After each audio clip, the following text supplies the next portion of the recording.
Hyvä homma. Valmiina. Joo.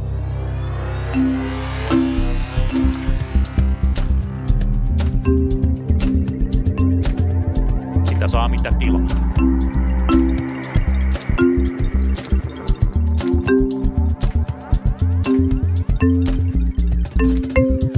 Tervetuloa Punakulman pariin. Minä olen Tuomas Salonimi, hän on Lauri Muranen. Tämä on Punakulma. Terve Lauri. Sinä olet palannut kirjeenvaihtajamme Satakunnasta.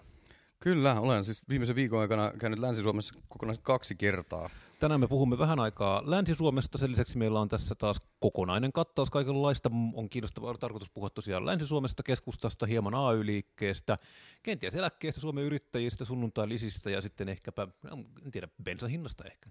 Joo, kun me tätä jaksoa ruvettiin suunnittelemaan, molemmat oli ihan löi tyhjää koko ajan, että onko mitään puhuttavaa, mutta näköjään tässä nyt on aina puhuttavaa 2 tusinaa aihetta. Kyllä. Voidaan ottaa ensimmäisenä tämmöinen pieni tietokilpailukysymys. Eräs prominentti poliitikko päivitti 1.2.2022 valokuvan bensapumpusta, tai oikeastaan tämmöisestä pailonista, missä on bensan hintoja, ja kirjoitti seuraavalla tavalla: maailmanmarkkinahinnat, no mut hei persutkin hanki sähköauto, älä ole köyhä, mene sossuun, historian oikealla puolella esittelyt aluevaltuustossa päätä, että ilmastokriisi ei johdu siitä, elämä on. Arvaatko kuka? No, Lulu Ranne. Aika lähellä Riikka Purra, nimittäin tosiaan. En tiedä, oletko huomannut, mutta ilmeisesti bensan hinta jotenkin liittyy maailmanmarkkinatilanteisiin. Joo, kyllä. Siis oli varmaan muutama viikko sitten, käsittelimme Punakulmassa bensan hintaa ja sitä, kuinka hallitus viisauksissaan laskee bensaveroa niin, että se bensan hinta laskee kokonaiset 4-6 senttiä bensa- ja dieselin hinta. Ja kuinka tosiasiassa se sekoittuu maailmanmarkkinahinnan niin heilahteluun. Siinä on sellainen omanlaisensa sekoiluvelvoite sitten siinä. Joo, kyllä. Ja tällä viikollahan nähtiin, kuinka äsken mainitsemani Lulu Ranne, eli liikenne- ja viestintäministeri, somessa totesi, että bensan hinta on nousussa, mutta pitäisi varmaan laittaa tällaisia tarjoja pumpuille, että ihmiset tietävät, kuinka paljon bensa maksaisi Sanna Marinin aikaa. Jos nyt oikein muistelen, niin bensan hintaan tai bensaveroon ei tehty kuin jotain niin kuin indeksikorotuksia. Ja se sekoiluvelvoite äsken mainittu, joka sitä hintaa myös osaltaan nostaa, niin sitähän alennettiin ihan reippaasti ja nykyhallitus on vaan pysynyt tällä Marinin linjalla. Mua kiinnostaa, että mitkä olisi olleet ne niin kuin lisävaikuttimet siihen hintaan, mitä Marinin hallituksen aikana tehtiin. Niin, mutta tosiaan, eli tässähän on siis kyse siitä, että perussuomalaiset on nyt menossa sillä lailla puolustuskannalle, että huudetaan, että no, mutta Marinin, jos ei oltaisi tehty mitään, niin bensa olisi vieläkin kalliimpaa, mikä on ihan mahdollista, tai se voi olla ihan mahdollista, että bensa olisi vielä halvempaa. Se tosiaan, niin kuin sanottua, niin tämä vaihtelee niin paljon, pumppuhinta vaihtelee maailmanmarkkinoiden mukaan, se vaihtelee sen mukaan, mitä Putin päättää, että saako raakaöljyä viedä tai olla viemättä, se vaihtelee sen mukaan, mitä OPEC päättää, että paljonko nyt avataan bensalähteitä vai ei, että on tosiaan niin kuin, tässä nyt huomataan, miten älytön idea se on, että voitaisiin ylipäätään säätää verotuksella bensahintaa. No sitä voidaan säätää, mutta sitten niin, pari miljardia tai enemmänkin verotuloja sitten katoaa Kankkulan kaivoa ja pitää keksiä jostain muualta. Ja tähän pähkinään perussuomalaisillakaan ei näytä olevan vastausta, vaikka ennen vaaleja lupasivat, että verot menisi ainakin muutamat ehdokkaat. Polttoainevero muodostaa polttoaineen hinnasta yli puolet. Se yli 60% hinnasta on pelkkää veroa. Ja on täysin naurettavaa vedota johonkin maailmanmarkkinahintojen muutoksiin. Hallitus ei voi mitään maailmanmarkkinahinnoille. Me emme voi sille mitään. Koska verot sen enemmistön muodostaa. Jos me otetaan verot pois, polttoaine maksaa alle euro. Siitä voi jokainen miettiä, että mitä puolueet kannattaa äänestää.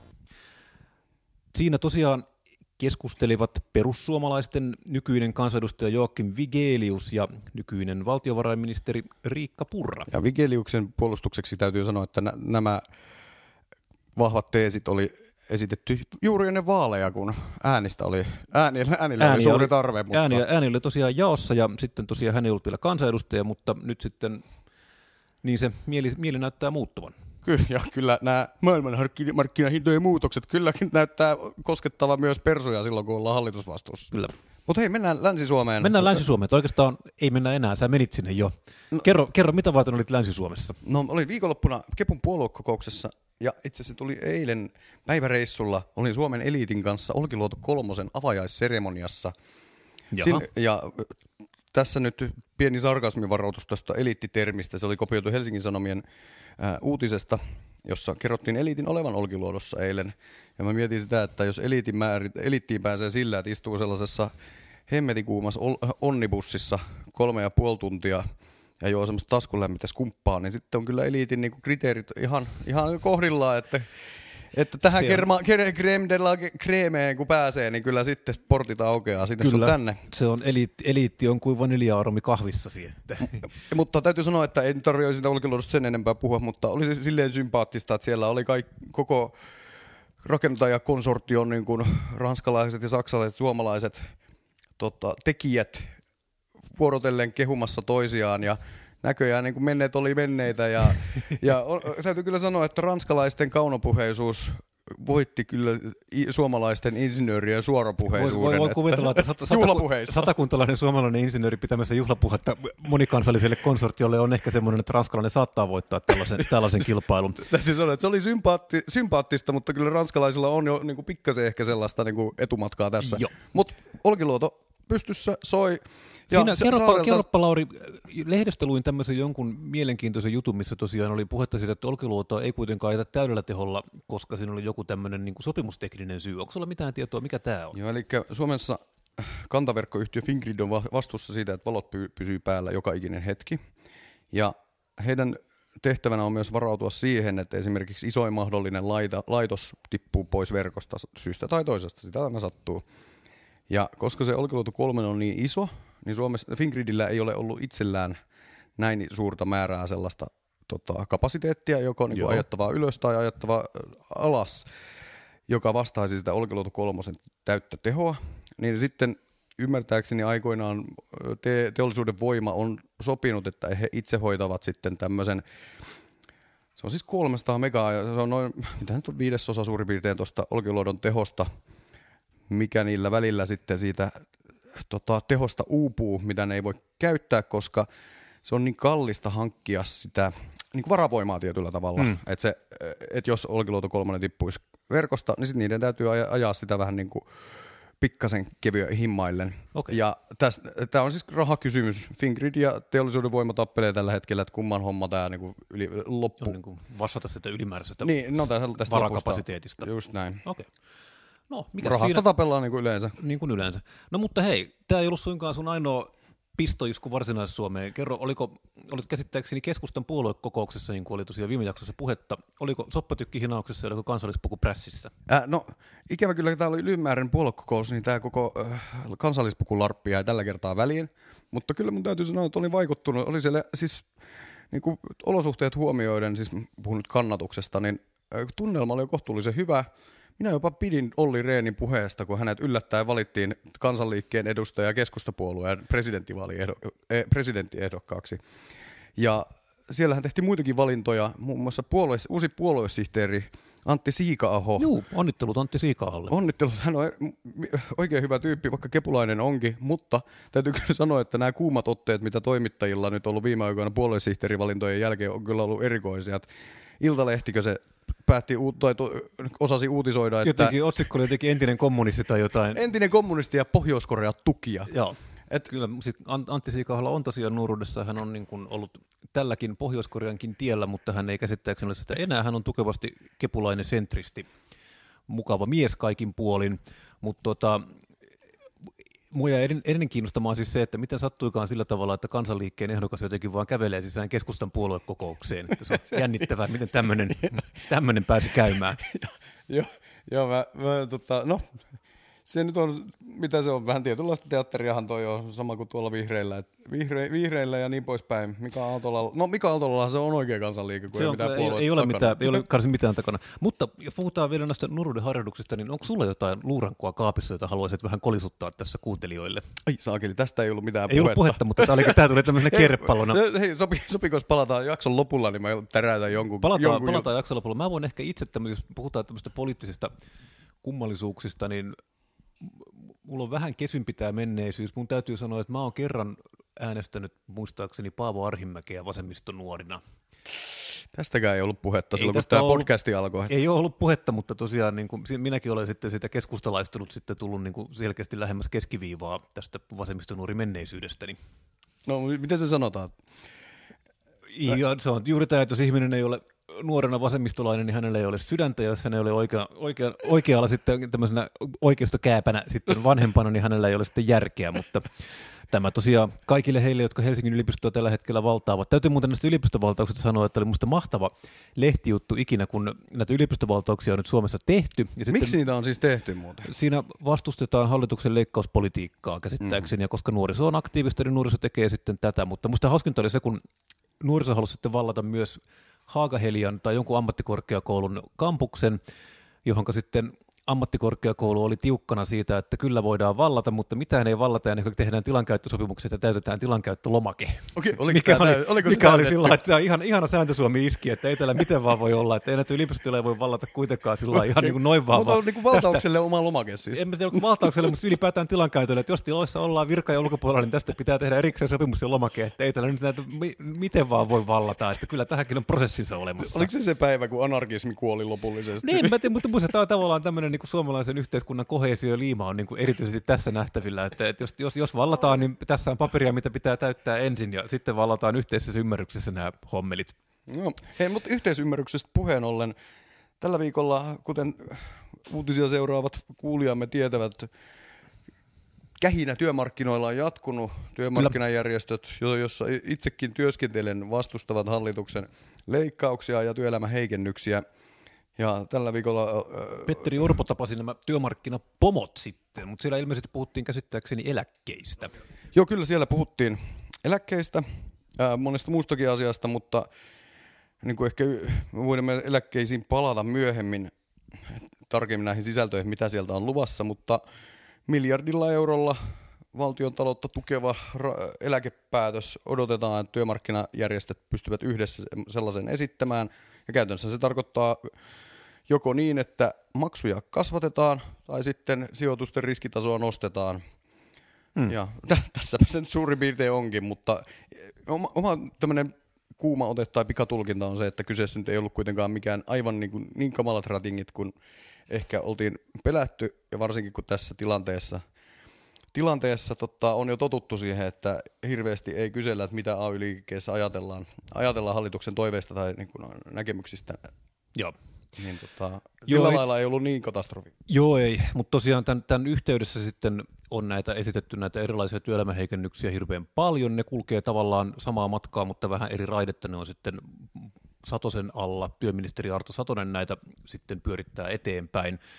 Ja siinä tosiaan ei ole ollut nyt mitään niin kuin isompaa ratkaisua, että siinä Arto Satonen ilmoitti, että hänellä on hyvä keskusteluyhteys näihin työmarkkinajärjestöihin tai tavallaan tässä kohtaa varmaan työntekijäjärjestöihin, mutta että niin kuin jos halutaan lähteä jotain keskusteluyhteyttä sen enempää avaamaan, niin sitten AY-liikkeen pitäisi esittää joku 2 miljardin säästölistä sitten itsessään, mitä nyt niin kuin tuskin tulee tapahtumaan. Joo, tämä on kyllä silleen vähän, mun mielestä siis suoraan sanoen tämä on niin kuin absurdia, että tätä teatteria niin kuin vaivaudutaan pitämään yllä.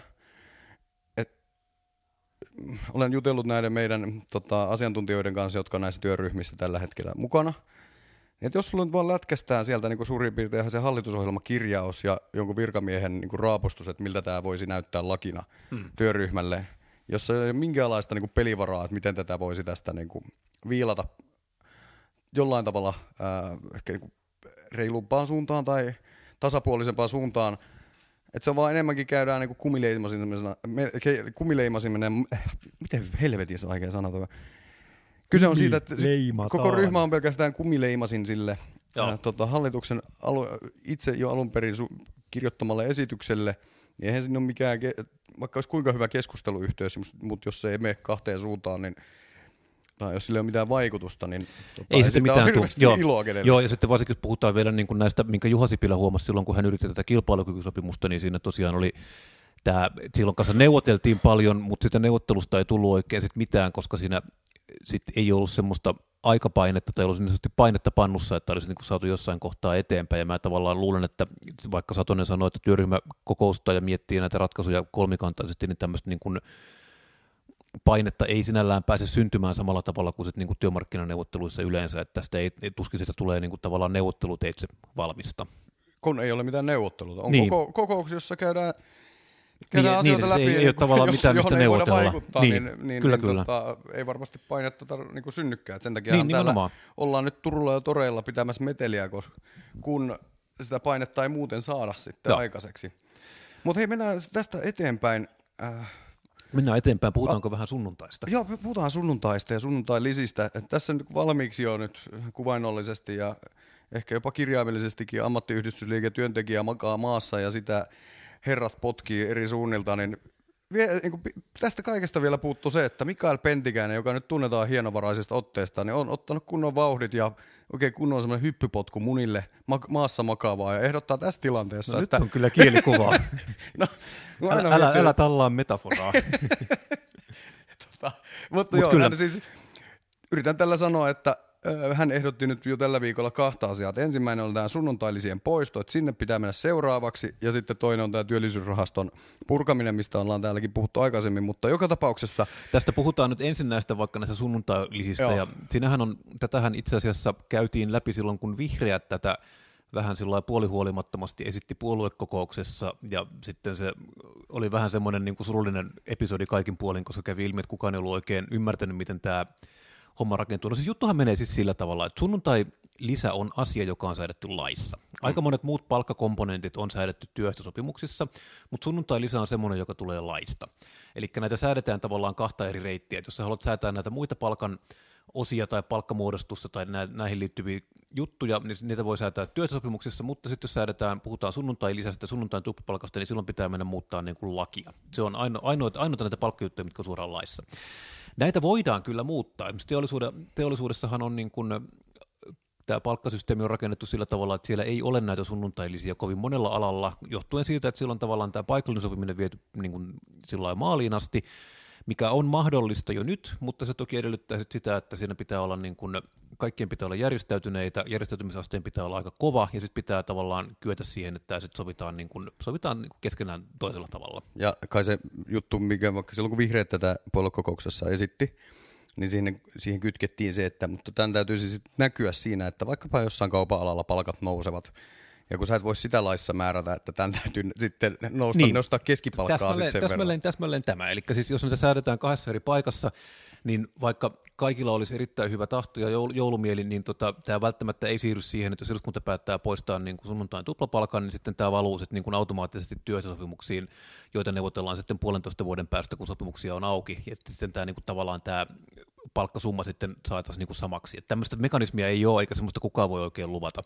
Ja tämä olisi tosiaan asia, mikä osuisi ennen kaikkea tämmöisiin aika pienipalkkaisilla palvelualoilla työskenteleviin ihmisiin. Ja tavallaan varmaan se Pentikäisen argumentti on sinällään sekin ihan totta, että tavallaan tämä sunnuntait on vaikeita pitää, tai tavallaan kun sun pitää maksaa työläisille tuplapalkkaa, niin se tarkoittaa sitä, että työvoimakustannukset nousee sunnuntaina niin kuin koviksi, jonka seurauksena sitten tavallaan kannattavuuden pitää olla sitten ihan toista luokkaa, mutta taas sitten sitä voi miettiä sillä tavalla, että jos ei ole kannattavaa pitää sunnuntaina kahvila auki, niin joko pistät sen kiinni, tai sitten teet sitä jollain tavalla kannattavan, tai sitten niin kuin, mä en niin kuin oikein ymmärrä, että mikä on se kysymys, minkä tämä nyt varsinaisesti niin kuin ratkaisi. Jos ongelma on se, että ihminen ei saa niin kuin ihanasta kahvilasta kahvia sunnuntaina, niin mä ainakin pystyn kyllä elämään tämän kanssa. Joo, siinä on vähän se siis, onhan tätä niin kuin ihan tosiasiallisesti, mä en kannata sitä lisän poistoa, mutta kyllä tosiasiallisesti on niin kuin tietynlainen jääne tällaisesta niin kuin kristillisiltä ajoilta, että sunnuntaina rauhoitutaan. Se on jäänyt sinne, ja tosiaan täytyy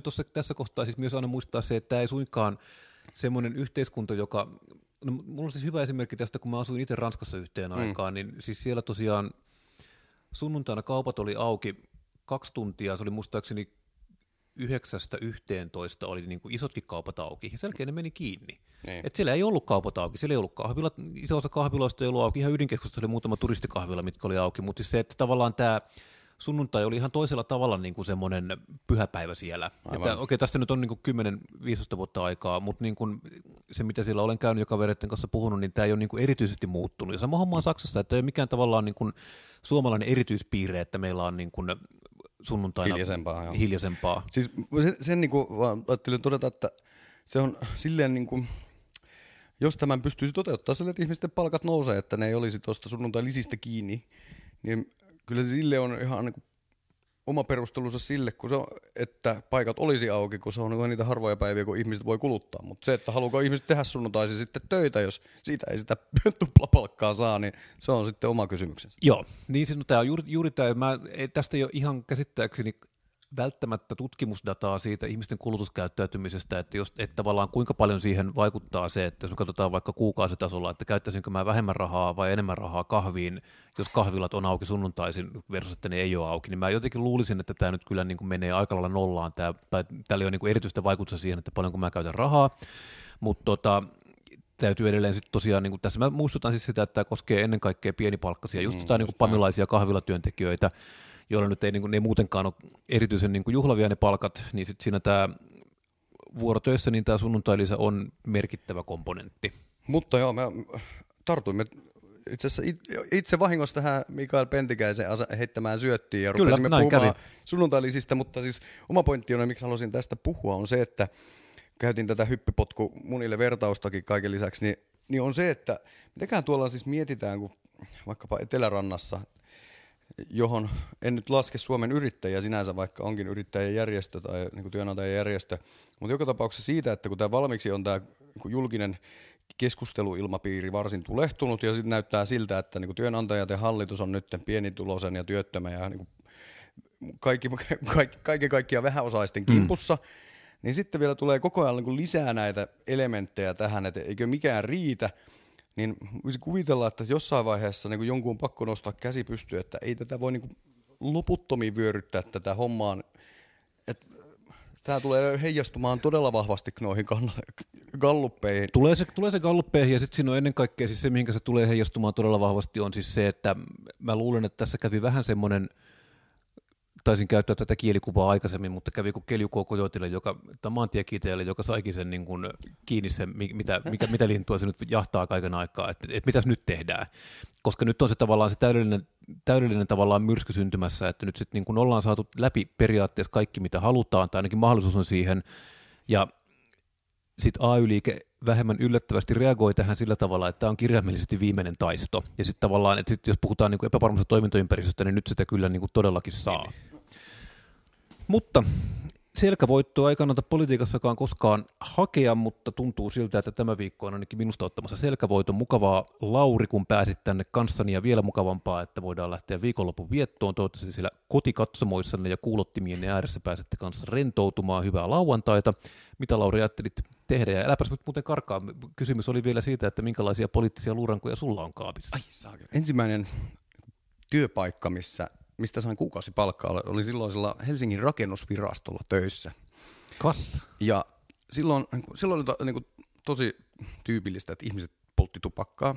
Itse en polttanut silloin, enkä polta kyllä nytkään, mutta mua ärsytti se, että ihmiset niin kuin röökaa ja pitää breikkiä. Sitten mä itse rupesin ostaa jotain karkkipusseja ja söin välillä karkkia, kun ihmiset röökasi. Sitten rupesin pitää meteliä siitä, että mä pidän nyt tällaisia karkkitaukoja. Sitten me oltiin joskus kaljottelemassa sen meidän tiimin kanssa.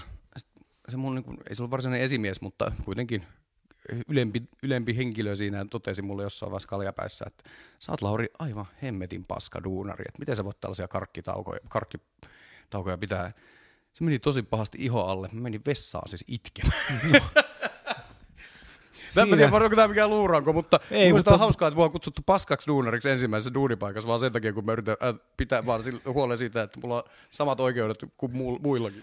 Kyllä, ei ole riistä ja selkäämme ruoskaamme soittaa, mikä oli tosiaan viime jakson otsikkokin. Näin se oli, mutta tosiaan tästä nyt on sentään menty eteenpäin, nimittäin en muista, että kovin moni enää työpaikoilla tupakoi. Tupakoiminen on tosiaan vähentynyt ihan huomattavan paljon. Mutta tosiaan, jos piditte meistä, kertokaa sitä kaverille. Jos ette pitäneet meistä, kertokaa siitäkin kaverille. Antakaa käyttämässänne palvelussa meille vähintään 5 tähtiä, enemmänkin saa laittaa sitten tulemaan. Me palaamme taas samoihin kuvioihin, samoihin tunnelmiin taas ensi viikolla tälle samalle ohjelman paikalle. Hyvää viikonloppua, Lauri. Viikonloppua.